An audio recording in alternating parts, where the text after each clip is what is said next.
سندھ کابینہ کی تشکیل، وزراء اور مشیران کو ان کے قلمدان تفویض کیے گئے۔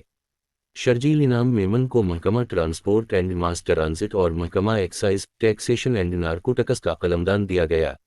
ڈاکٹر عزرا پیچوہو کو محکمہ صحت اور بہبود آبادی کی وزارت دی گئی۔ سید ناصر حسین شاہ کو محکمہ توانائی اور منصوبہ بندی اور ترقیت کا قلمدان سونپ دیا گیا۔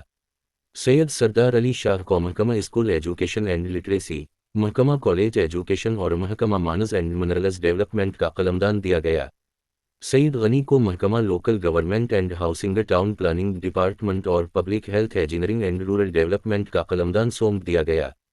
جام خان شورو کو محکمہ آبپاشی اور محکمہ خوراک کا وزیر بنایا گیا۔ ضیاء الحسن کو محکمہ داخلہ اور لا پارلیمنٹری افیئرز اینڈ کرمنل پروسی کی وشن کے قلمدان تفویض کیے گئے۔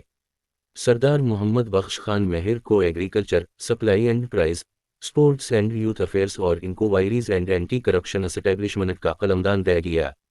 علی حسن زرداری کو جیل خانہ جات کا قلمدان سونپ دیا گیا۔ سید ذوالفقار علی شاہ کو محکمہ کلچر، ٹورازم، اینٹیکیوٹیز اینڈ آرکائیوز کا قلمدان تفویض کیا گیا۔ اللہ بخش دنو خان بیو کو محکمہ فارسٹ اینڈ وائلڈ لائف کا مشیر تقرر کیا گیا۔ احسان الرحمان مزاری کو محکمہ انٹر پروونشل کوآرڈینیشن کا مشیر تقرر کی گیا۔ سید نجمی عالم کو human settlement, spatial development and social housing اور محکمہ لائف سٹاک اینڈ فشریز کا مشیر تقرر کیا گیا۔